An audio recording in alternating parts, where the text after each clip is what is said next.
molt interessant, i és que estudis radiològics força recents mostren i ensenyen que cada contracció que rodeja el nen, aquest mou desenfrenadament braços i cames. Fa quelcom que s'assembla molt a una reacció de dolor.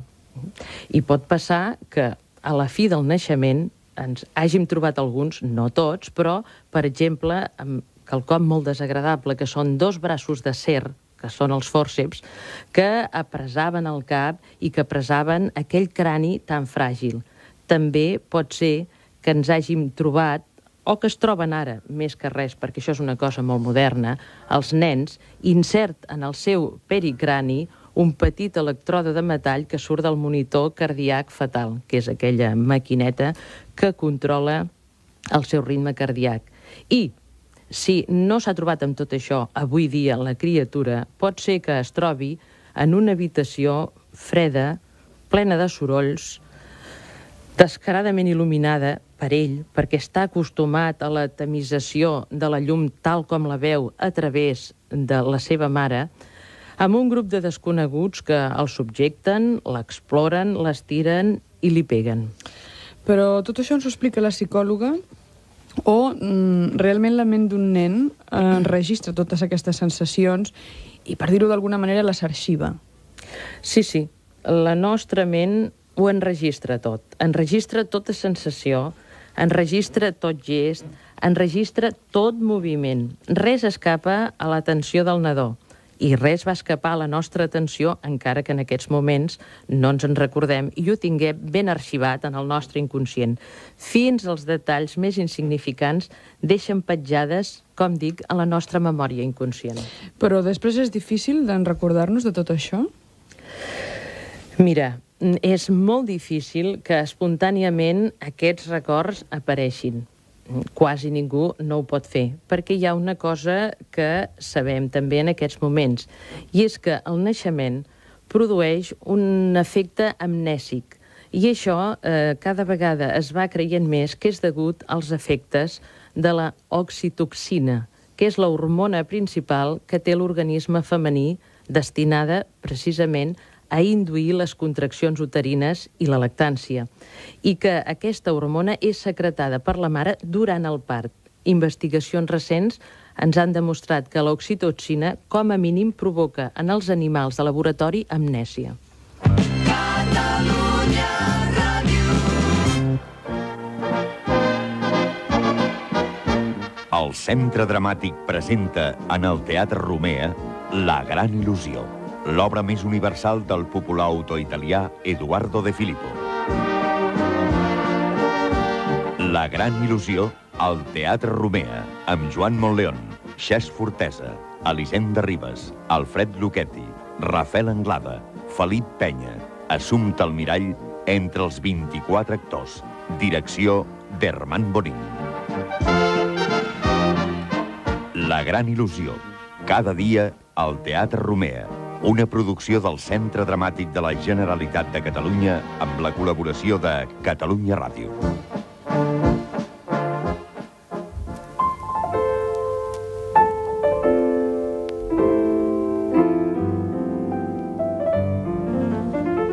Emília Ros, la psicòloga que ens acompanya els diumenges al matí, avui està explicant-nos el que significa i el que marca néixer. Però més que parlar, en realitat està intentant posar-nos a tots nosaltres en el lloc de la criatura.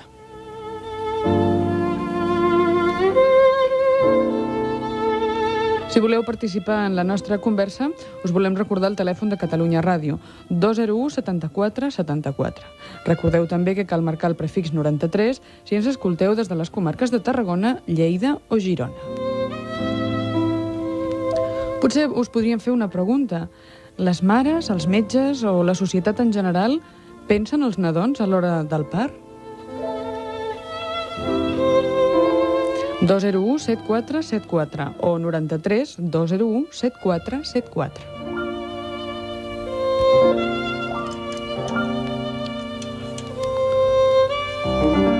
Terrassa, bon dia. Hola, bon dia. Digui, senyora. Mira, jo volia preguntar, en el cas d'una cessària electiva, el fetus també té totes aquestes sensacions? Una cesària, com? Electiva, o sigui que es determina que a la mare se li farà la cesària abans de tenir els dolors del part. I per què creu que se li determina això? Per què? Per quina causa? Bueno, em van operar, em van treure un tumor de la matriu i doncs llavors em van dir que havien de fer cesària abans de tenir dolors de part. Ja. Vostè el fill fa molt de temps que el va tenir? 5 mesos. 5 mesos. I per què pensa que l'ha pogut afectar? No, jo teòricament em sembla que no, però sentir aquest cas, o sigui, aquestes explicacions, volia saber, doncs, si les sensacions són les mateixes o no. D'acord. Molt bé, gràcies per trucar-nos des de Terrassa i ara mateix la psicòloga li explica. D'acord, senyora? Gràcies. Bon dia. És evident, senyora, que les sensacions no són les mateixes, perquè precisament el nen no ha passat totes aquestes hores, diríem, per dir-ho d'alguna manera, de sensació agradable i d'angoixa. Per un costat és millor. Per l'altre passa que algunes vegades aquesta primera sensació està relacionada, la sensació de passar a través del canal uterí, que és on el nen se sent, per dir-ho d'alguna manera, per primera vegada tocat de pell a pell, aquesta no la tindrà.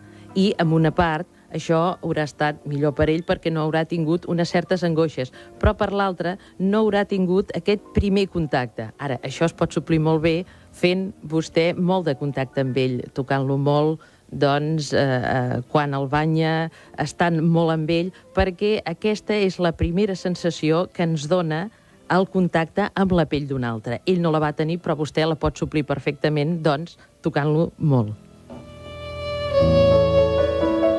Barcelona, bon dia. Hola, bon dia. Digui'm, Mira, senyora. volia preguntar una mica les causes o... Ai, per favor, si no li importa, baixi el volum del seu aparell de ràdio, Un moment. perquè és que si no el so és molt deficient i no se sent gaire bé a l'hora de que els oients puguin participar una mica també de totes aquestes coses que vostè ens vol explicar. Sí. Digui. Doncs les causes o què pot desencadenar un part prematur.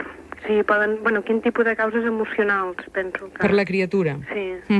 D'acord, senyora. Vostè ho diu això per curiositat o perquè ha viscut l'experiència? Perquè vaig tenir un part que estava encara no de 7 mesos i, no sabem les causes. El metge ens diu que en poden haver 1.000, Esclar. però, clar, pensem que hi ha una part de qüestió emocional o així que ho pot haver desencadenat. Llavors, saber, donar-nos una pista més de... Sí, però aquestes causes emocionals haurien de parlar-se després d'escoltar les sensacions de vostès, la història de vostè i les coses que van passar aquí al voltant. És a dir, jo no sé si vostè m'està en aquest moment preguntant les causes que van originar que aquest nen nasqués abans de temps o les conseqüències que això pot tenir pel nen. No sé què és exactament el que vostè m'està preguntant. No, les causes. Però quines? Les que han provocat el part prematur?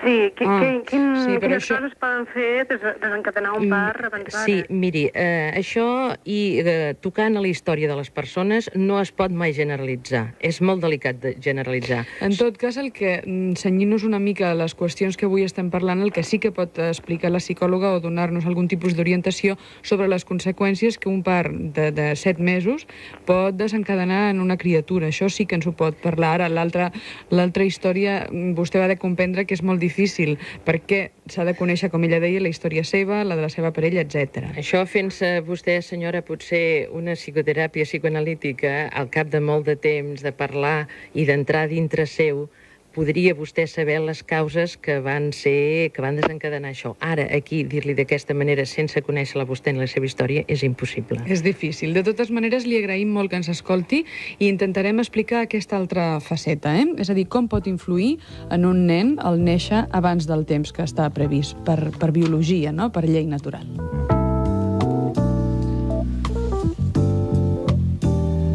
Podem explicar-ho avui o prefereixes que ho deixem per la setmana que ve, que dedicarem més àmpliament a... Sí? Perquè avui...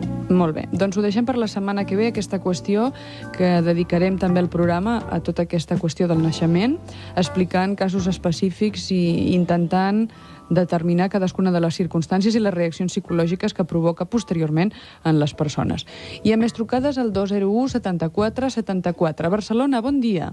Bon dia. Digui, senyora. Miri, era per fer una consulta, potser és una consulta tonta, però em té intrigada. Per exemple, una mare que té diversos fills i al moment de néixer un, dels 3 o 4 que té, sempre li té una tirada més. No és que l'estimi més ni res, però sempre és per alguna cosa del part o de l'embaràs o alguna cosa. A vostè li ha passat això? Pues sí. I coneix a més mares que els hi ha passat? Sí, moltes. Allò parlant, diguéssim, així. No és que s'estimi més ni res, però sempre hi ha com una cosa. Jo dic, no sé si és que ha sigut per l'embaràs... Molt bé, senyora. No sé. Doncs Moltes intentarem gràcies. comentar-ho. Bon dia. Moltes gràcies. Està relacionat al moment del part, això, sí? Sí, és evidentment que està relacionat amb la història d'aquest part i amb la història del desig d'aquest fill i amb el moment en què ha estat concebut i totes les circumstàncies emocionals que han rodejat la concepció d'aquell fill. D'una Això és forma evident. conscient o inconscient? D'una forma moltes vegades inconscient per la gent, però és evident que té que veure... El naixement és una conseqüència d'aquest embaràs, i ja no estic parlant de lo biològic, sinó de lo emocional. Si hi ha hagut, per les circumstàncies que siguin, com a la inversa, si hi ha hagut un embaràs, doncs, per exemple, no desitjat, rebutjat, moltes coses d'aquestes també tenen conseqüències en el moment del part. I això fa que, d'alguna manera, potser a aquesta senyora li va passar que aquest embaràs va ser particularment doncs, bo, feliç, i ve unes circumstàncies molt bones entre ell i la parella, i això va fer que aquest fill fos no més estimat, sinó però diferent. Una cosa, doncs, més especial. Banyoles, bon dia. Hola, bon dia. Digui. La doctora ens ha parlat al principi de que el fill, quan neix, està subjecte a una sèrie de terrors, inclús. És una paraula que crec que he sentit que heu usat, no? Sí. Aleshores, doncs, el que crec no podem evitar són els que pot sentir el fill quan encara està a dins a la mare, quan està lluitant per sortir, però llavors ens ha tornat a parlar dels que sent quan ja està fora de la mare. A sèrie de llums, de fresses, de gent que inclús que el pega, no? Sí, perquè respiri. Exactament, o sigui, això també és completament normal. La pregunta llavors va ja de cara a les reaccions futures d'aquest nadó, que si el poden afectar aquests fets pel seu desenvolupament psíquic, que, bueno, ja que estem sortint a néixer i a viure a un món que tots ja sabem que és bastant, doncs, agressiu i que hem de lluitar molt per tirar endavant, a veure si pot haver-hi alguna influència d'aquest tipus de primera experiència, per dir-ho així, en aquest món, i si és que realment fos així, si a nivell de metges, a nivell de comadrones i tal, s'ha previst de mirar d'evitar aquesta primera joc violència, tan fort, no? Vull dir, no sé si és que hi ha alguna relació. Sí, bueno, esclar. Vostè és pare? Ja ho crec que sí. Què vol dir ja ho crec? Que estic molt content de Que és ser molt pare. pare. Que estic molt pare i molt content de ser-ho. Quants fills té? 3 fills. Molt bé, doncs gràcies per trucar-nos i ara mateix li donem un comentari, eh? Gràcies, Banyoles, bon dia. Sí, bé, primer, d'entrada vull precisar que jo no sóc metge, que sóc psicòloga.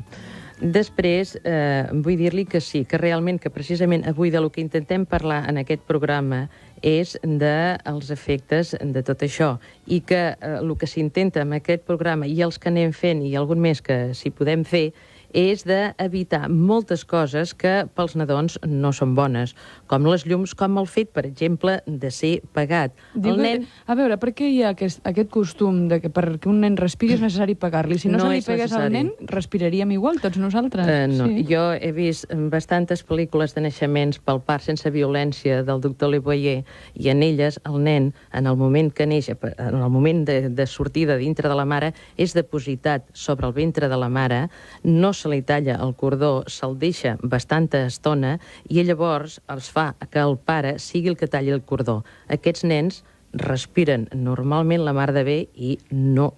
Una de les coses boniques és que precisament no ploren. Són precioses veure una pel·lícula d'un naixement d'aquest tipus, perquè és un naixement absolutament humanitzat, fora de tota la deshumanització que comporta llums, quiròfanos i coses d'aquest tipus. A veure, de totes formes, hi ha moltes circumstàncies que marquen el moment del naixement que no siguin només la voluntat de la mare. És a dir, una dona pot decidir com fa el seu part, però en un moment determinat hi ha d'altres coses, no?, que poden marcar què és el que passa. Home, és clar que sí, és evident, segons com es presenti un part. Ara bé, el que estem intentant dir és que moltes d'aquestes coses violentes i doloroses, moltes són evitables. Es poden evitar, sí. Es poden evitar. Mira, de vegades proporcionant una mica més de la complexa assistència mèdica que en casos és necessària, i moltes vegades donant-ne molta menys. Però amb el que vull incidir precisament, i d'això és el que jo volia parlar en aquest programa, és que el que s'ha de donar sempre moltíssima atenció és a l'estat emocional de la dona. Aquest estat emocional de la dona que està a punt de parir. És a dir, que segons l'estat de la dona, segons viu aquest moment, pot influenciar la seva forma de parir. Sí, i molt. Si la dona està relaxada, i després direm més coses a propòsit d'això, si la dona està segura d'ella mateixa, si la dona desitja el naixement del seu fill, hi ha moltes possibilitats de que el part sigui senzill i sigui serè. Ara bé, si una dona està atormentada per dubtes, per preocupacions, o té conflictes davant la perspectiva de ser mare, els riscos de complicacions realment poden augmentar. El que podem dir, resumint-ho d'una manera una mica general, és que la confiança en si mateixa afecta molt beneficiosament del tot el procés del part, i que les emocions negatives, com l'ansietat molt profunda, l'afecten negativament. Es va fer una experiència a la Universitat de Michigan i es va trobar allà que les dones que estaven angoixades ja durant tot l'embaràs per coses diferents triguen molt més temps en donar a llum que les que no n'estan. I les tres coses que feien prolongar més el part eren per aquest ordre. En primer lloc, l'actitud que tenia la dona que estava parint cap a la maternitat. En segon lloc, les relacions que havia tingut durant tota la seva vida amb la mare, i en tercer lloc, les angoixes i les preocupacions del moment present. De tota manera, sí que hi ha mides que poden fer o coses que poden fer disminuir els riscs dels parts, no? Sí, els riscs psicològics dels parts, evident. Perquè si es fa servir amb més limitacions les drogues, els fòrceps, els monitors fetals i les cesàries, i molt menys la complexa tecnologia que gradualment està arribant a dominar l'acte de néixer, aquests riscos poden ser disminuïts. Quan mare o fill, per exemple, corren perill, la tecnologia pot significar, això sí, i és importantíssim, la diferència entre la vida i la mort, i per això va ser projectada, per les urgències. Ara bé, el que passa és que, per desgràcia, molts obstetres la fan servir d'una manera rutinària i moltes vegades s'utilitza amb dones que no la necessiten per res, tota aquesta tecnologia. Jo he consultat una estadística nord-americana que realment és aterradora. No en puc donar cap d'aquí perquè em penso que no n'hi ha, però potser ens podem fer una mica idea d'això que estic dient. Allà, el 80% de dones reben com a mínim durant el part una droga. El 30% de nens nascuts per via vaginal, és a dir, normal, són trets amb fòrceps. El 15% de naixements són fets amb cesària. I pràcticament totes les opinions autoritzades diuen que el part sense drogues és molt millor i més segur que el naixement sense cirurgia. Malgrat això, en els últims 20 anys, el percentatge, i estic parlant dels Estats Units, de cesàries practicades allà s'ha elevat un 200%.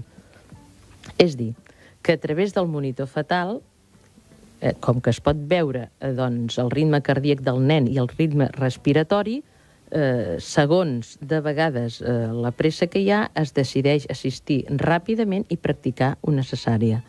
Es diu que aquesta és una manera de salvar nens que abans haurien mort, però és quelcom que no es pot demostrar absolutament amb xifres. A mi m'agradaria que parlessis dels fòrceps, que va haver-hi una època que van ser com la salvació de la humanitat, després van ser rebutjats pels metges, i que en aquests moments no sé si s'utilitzen molt o poc encara. Malauradament s'utilitzen més del compte, i els fòrceps són un instrument perillós. Hem de tenir en compte que fins al més lleuger esllavissament del braç de metall o el més lleuger excés de pressió pot danyar de manera permanent el cervell del nen. I sabent això, jo mirant aquesta estadística, repeteixo, dels Estats Units, doncs no és gens sensat que es faci servir en 1/3 de tots els naixements. El que passa és que és quelcom molt important, que és el que deia abans i que va relacionat amb l'ús dels fòrceps. És l'angoixa el que porta a la partera a tensar els muscles pelvians, fet que desemboca en la utilització excessiva dels fòrceps. És a dir, si les dones estessin millor preparades per parir, es podria reduir dràsticament el percentatge de lesions a causa de fòrceps, perquè no es farien servir.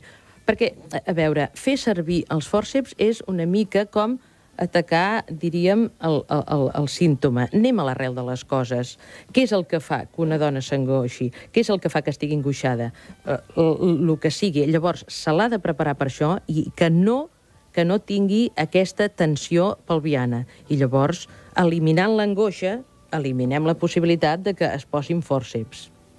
I inclús és l'opinió de molts, en aquests moments, experts, que moltes tensions i migranyes dels adults poden tenir el seu origen precisament en el naixement amb fòrceps.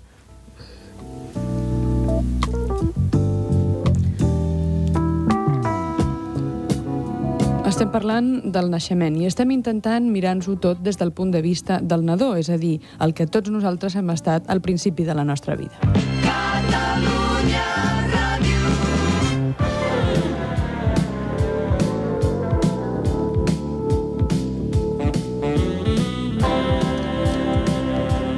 201-7474 o 93-201-7474. El telèfon de Catalunya Ràdio si voleu parlar amb la psicòloga Emília Ros, que aquest matí del diumenge ens acompanya.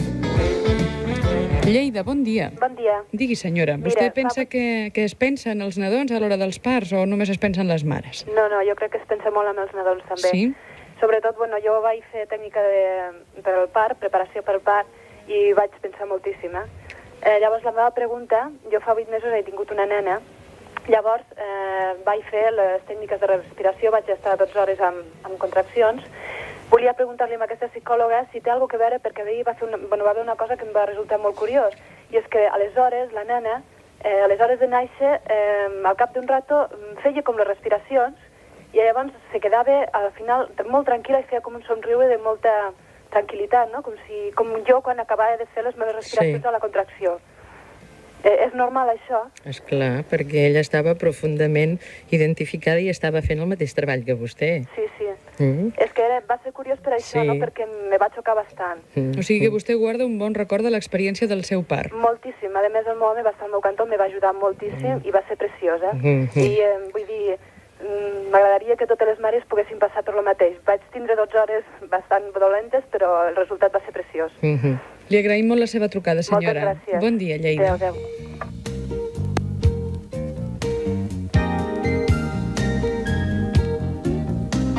Barcelona, bon dia. Estic amb antena? Sí, senyora.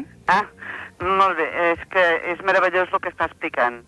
Llavors, jo sóc ja una mare gran, oi? Tinc 3 fills. Els 2 van néixer amb cesària, perquè entre 4 anys els vaig tenir tots 3. Els 2 primers amb cesària. I el segon i el tercer, el doctor va dir, aquest el parirà vostè. Molt bé. I vaig dir, estupendo. Ja li feia il·lusió a vostè, no? Oi, quina il·lusió. Tenia 42 anys. Oh, que bé. Sí. Llavors, vaig estar 24 hores de part. No vaig dir ni un any.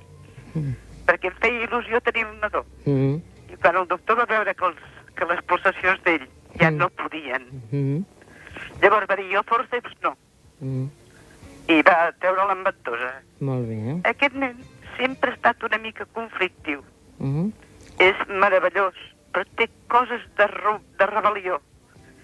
Davant de tot el que diu vostè, penso que tal vegada potser aquelles 24 hores de lluita per voler néixer li van marcar una mica. Això és el que m'agradaria que em digués. Miri, vostè em parla de rebel·lió. Quants anys té aquest noi o nen? Ara ja en té 23.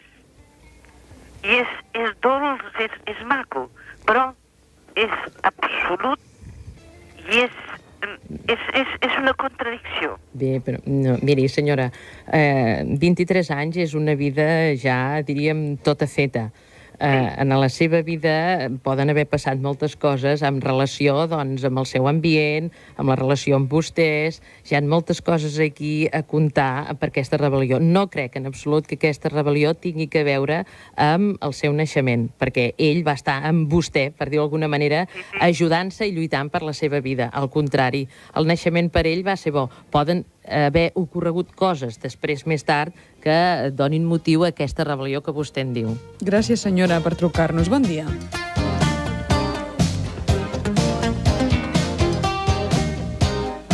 Barcelona, bon dia. Hola, bon dia. Digui, senyora. Miri, truco des d'aquí al Clot, Digui. Sí, miri, jo truco més que res és per la meva filla. La meva filla pues, té un nano que ara al juny va tenir una nena i que ja li té quasi 5 anys i després va tenir el nen aquest que li farà els 2 anys ara al juny. Se li va desplaçar la placenta i aleshores va tenir unes hemorràgies i va tenir el nen aquest, que per cert va estar amb incubadora, va estar molt malament perquè clar, va tragar molta porqueria, es veu, i en si el nano està preciós, farà els 2 anys i vaja, no té res, però clar, potser s'encostipa més, no sé, per no res s'encostipa, o sigui, jo no sé si té res que veure el ben nascut, perquè encara no tenia els 7 maçons quan va néixer. D'acord, senyora. I després jo n'he tingut 3 i els 3 els he tingut naturals, D'acord. O sigui que estic molt contenta, també. Gràcies pel seu testimoni. Hi ha una influència en la salut, igual que en la personalitat? Bé, si que nen va néixer abans dels 7 mesos pot tenir una certa fragilitat, però això sobretot els primers anys. Aquesta és una cosa que després, al passar els anys, això es compensa. Molt bé, tenim una altra trucada de Caldes, però quines Caldes? A veure, bon dia. Caldes? No, escolta'm? Sí. Mira, no Caldes, no, xata Sant Adrià de Besòs. Doncs Sant Adrià del Besòs. A mi em diuen Caldes i jo Caldes, però si és Sant Adrià del Besòs, benvinguda, senyora. Hola, bon dia. Què ens vol explicar? Mira, em dic Neus. Mira, jo tinc 2 nenes, una d'elles de 6 anys i una altra de 5. Jo voldria saber que m'expliques la doctora. Jo la primera la vaig tindre amb fòrceps. Després de quasi 12 hores de part, havien aplicat un monitor de Fatal, sí. Aleshores, a l'última hora em van dir que me la tenien que dormir amb fòrceps perquè la nena no acabava de lliurar, no acabava de sortir. Jo voldria saber, a veure, quina influència pot haver fet això amb la meva nena, perquè és un caràcter bastant rebelde, li agafen uns prons molt forts i no sé, potser tingui alguna cosa a veure o no, voldria que la doctora... Quants anys té? La seva nena quants anys té? Mira, farà 7 anys al mes de juny. I té algun germà? Sí, un altre que en farà 5 la setmana que ve. Sí. Miri, quant als fòrceps, si els fòrceps van ser ben empleats i van ser fet amb cuidado, això no hi té cap influència. El que passa és que aquests prons que vostè diu del caràcter d'aquesta nena podria ser més degut a tota la qüestió de gelos del naixement del germà. Tots els nens grans senten gelos quan neix un germà. De vegades els dissimulen, de vegades els expressen i de vegades els deriven en formes d'expressió que no són directament contra el germà. Això que diu vostè podria estar més relacionat amb la relació del naixement del germanet que no pas amb el naixement. Gràcies, Neus, des de Sant Adrià del Besòs. Bon dia. De tota manera, la psicòloga volia explicar una anècdota. Sí, un cas que jo vaig llegir en un llibre que l'explica un obstetre, el doctor Xic, i ell explica, relacionat precisament amb les migranyes, i això no vol dir que totes ho siguin, i el naixement en fòrceps, que ell anava en un viatge, era un obstetre ja amb molts anys d'experiència, i que es va trobar allà amb un company de viatge, un creuer, penso que era, amb un company de viatge doncs, que es queixava d'uns mals de caps terribles i deia que sempre li feia mal al cap per aquí sobre l'ull dret. Ell, com que era la seva professió, va pensar que potser que això tindria que veure doncs, amb un tipus de naixement, no? I com que era un home que sabia hipnotitzar molt bé, li va dir i el va sotmetre a hipnosi. A través de la hipnosi, doncs, es va donar compte i ell va dir que sentia un terrible dolor, que el cap era com si li estallés, doncs, per aquí a sobre de l'ull dret i per darrere del crani, que sentia una pressió fortíssima i que sentia també, doncs, un fred terrible, però sobretot una sensació de que el cap li estallava i que sentia quelcom molt dur i molt fred. El doctor Xic va pensar que això s'assemblava molt a un part en fòrceps, però li va preguntar al pacient i, és clar, ell no ho sabia, no. Ara bé, va donar, doncs, la bonica coincidència que quan van arribar a port després del viatge, I llavors una cosa terrible que és el que es fa després, que és la separació dels nens de les seves mares, on són portats, com dèiem un dia, a aquells pàrquings de soledat. És a dir, el que és més sorpresiu no és que ara estem parlant d'això amb una forma crítica, que jo penso que hem d'intentar que els naixements siguin més humans pels nens i per les mares, sinó el temps en què pares i metges han trigat en comprendre el gran perjudici que representa per als nens i pels seus pares. És a dir, no hi ha una forma de vegades més inhumana d'acudir al món que aquesta. I jo penso que és una forma molt dolenta de poder néixer. S'ha de poder néixer d'una altra manera.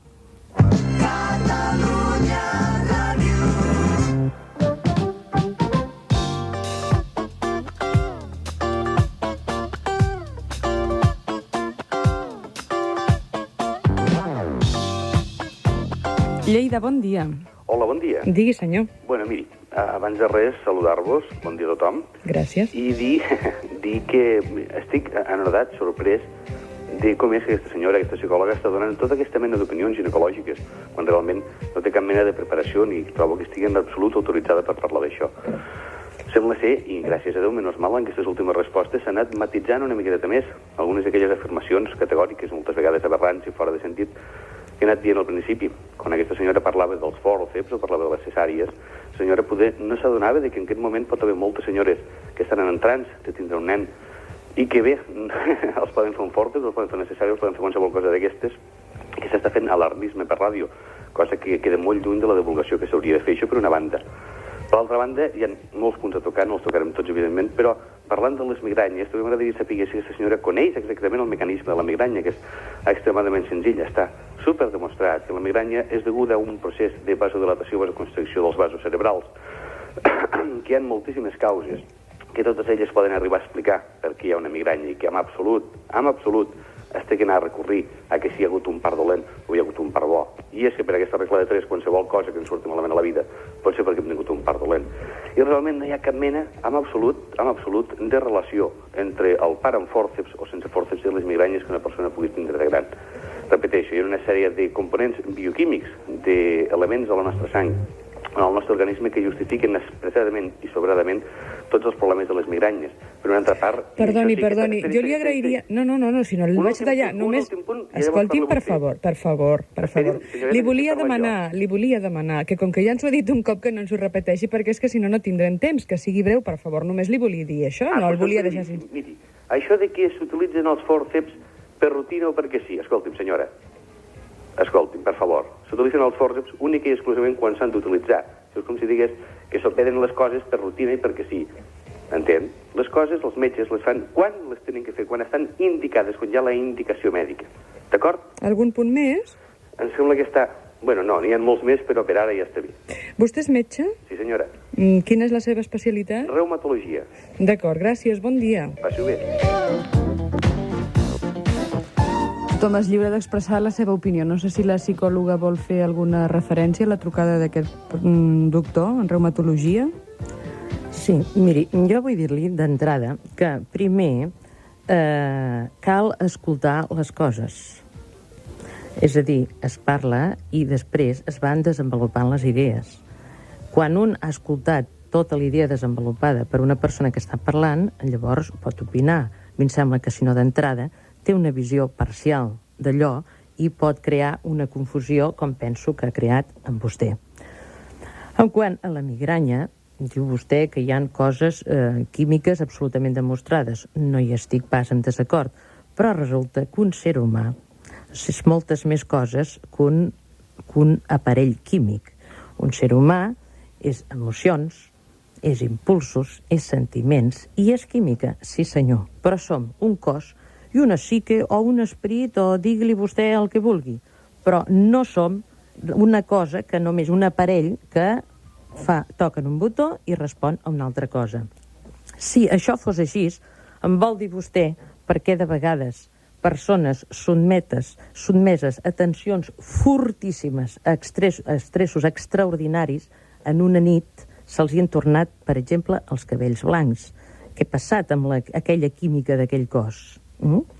Segons la teoria aquesta, una persona se'ns van tornar els cabells blancs a poc, no se'ns tornen de cop. És a dir, les emocions tenen un efecte sobre el nostre comportament i el nostre comportament físic. Què me'n diu, senyor, de la medicina psicosomàtica, que precisament és una branca de la medicina que, com vostè molt bé sap, es posa un gran accent en què aquestes coses estan produïdes per l'angoixa. Moltes d'aquestes coses que ara no vaig enumerar estan produïdes per l'angoixa de l'individu. La mateixa reumatologia, moltes vegades, és d'origen de les angoixes que té el ser humà. En quant a la migranya, moltes migranyes, sí senyor, hi ha un procés químic, és veritat, però moltes d'elles són produïdes per, precisament, una retenció total de l'agressivitat d'aquella persona, incapaç de poder-la demostrar, perquè per l'educació li han ensenyat així, o el que sigui, i d'alguna manera se la tira a sobre. I jo li vull recordar una altra cosa, en quant al que vostè ha dit, de que el metge fa servir els fòrceps quan l'ha de fer servir, etc etc. Això està molt bé, però li vull recordar que un metge és un ser humà i que com a ser humà està sotmès també a angoixes, de vegades a presses i a moltes coses d'aquestes que fan que de vegades un part, no dic que sempre, s'acceleri o se'l faci anar més de pressa quan aquell part podia haver trigat una mica més, però haver sigut perfectament natural i fa que se l'acceleri, doncs mira, potser de vegades, malauradament, repeteixo, tots som sers humans i els metges també, doncs, perquè tenen pressa per anar a un lloc, es poden fer servir. No dic que sigui sempre així, les excepcions confirmen la regla. Fent referència també a aquestes qüestions de la medicina psicosomàtica, voldria anunciar als nostres oients que avui ens acompanyarà d'aquí una estona un professor de la Facultat de Psicologia, Antoni Tallarn, que ha preparat una tesi doctoral sobre les implicacions psicològiques de l'acné, una tesi doctoral que ha de presentar i en la qual fa referència o una gran relació a la dermatologia psicosomàtica, és a dir, la relació entre la pell i la psique i les malalties de la pell i la psicologia de les persones. És a dir, que aquesta qüestió de les malalties de la pell provocades per qüestions psicosomàtiques seran tractades avui com una demostració més, potser, de la relació que hi ha entre el cos i la ment de les persones.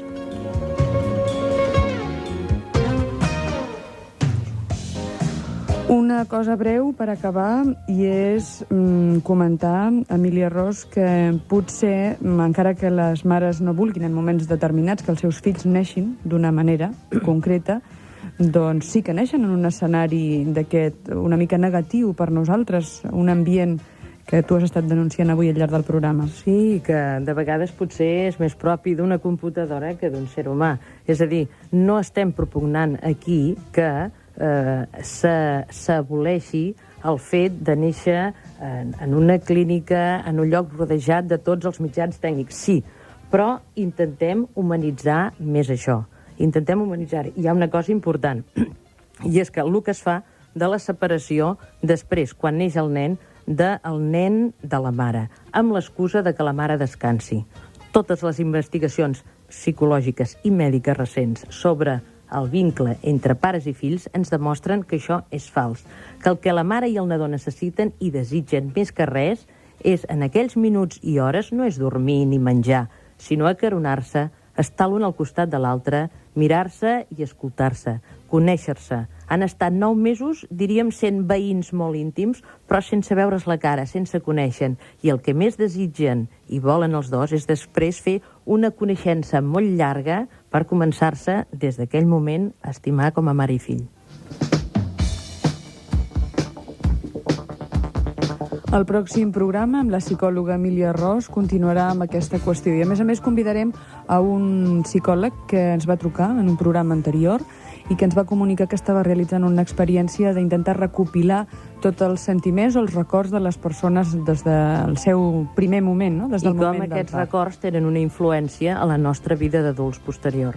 Aquest psicòleg serà el convidat del pròxim programa, juntament amb l'Emília Ros, i continuarem parlant del naixement. I us demanarem també la vostra participació i les vostres trucades per intentar que recordeu, conjuntament amb nosaltres, com va ser el vostre naixement, com va ser el moment del part, aquell moment inicial de la vostra vida al món exterior.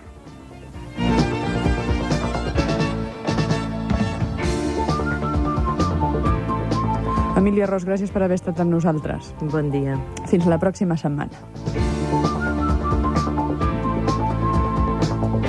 El professor Tallarn ens acompanyarà després de les notícies de les 12 per parlar de la relació entre la psicologia i les malalties de la pell, concretament amb l'acné juvenil. I ara arriben les notícies de les 11, com sempre, a Catalunya Ràdio, la Ràdio Nacional de Catalunya, coincidint amb les hores en punt. I després obrirem els telèfons a la participació per jugar una mica tots plegats i intentar guanyar pastissos de la Federació Catalana de Pastisseria. Serà el nostre concurs del personatge.